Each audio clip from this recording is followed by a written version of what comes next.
আমরা এই মুহূর্তে যুক্ত করতে পেরেছি বিজেপি পার্টির সহ সভাপতি এবং বরিষ্ঠ নেতা বলবো আমরা, বরিষ্ঠ নেতা এবং বরিষ্ঠ সমাজসেবী সুবল ভৌমিক মহোদয়ের সাথে।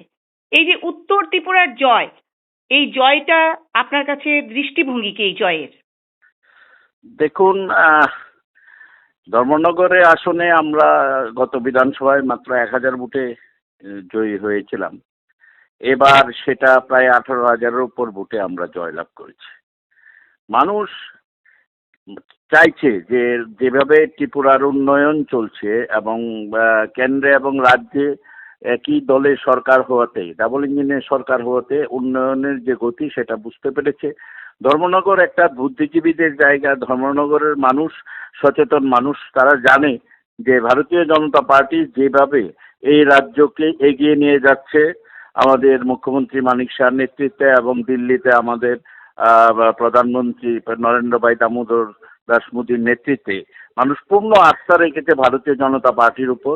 এটা একটা ঐতিহাসিক জয়, এত বিপুল ভোটে জয়লাভ করেছে এবং এটা আমরা আগামী দিনে ভারতীয় জনতা পার্টি এই রাজ্যে আরও শক্তিশালী হলো এবং আগামী দিনে যে উন্নয়নের কাজ চলছে সেটা আরও গতিশীল হবে।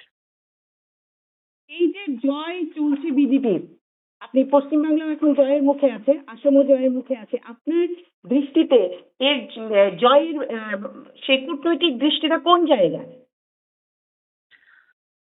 না, আমার এটা তো দীর্ঘদিন বাদে আপনি তো প্রচারে ছিলেন, পশ্চিমবাংলা প্রচারে ছিলেন।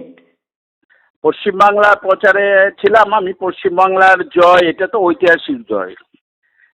এটা দীর্ঘদিন আমাদের প্রয়াত নেতা ডক্টর শ্যামাপ্রসাদ মুখোপাধ্যায়ের স্বপ্ন ছিল যে দেশে এবং পশ্চিমবাংলায় রাষ্ট্রবাদী সরকার হবে এবং সেটা আজকে সফল হয়েছে। এবং পশ্চিমবাংলায় দীর্ঘ 50 বছর, মানে 35 বছর কমিউনিস্ট পার্টি শাসন, তারপরে 15 বছর তৃণমূলের শাসন।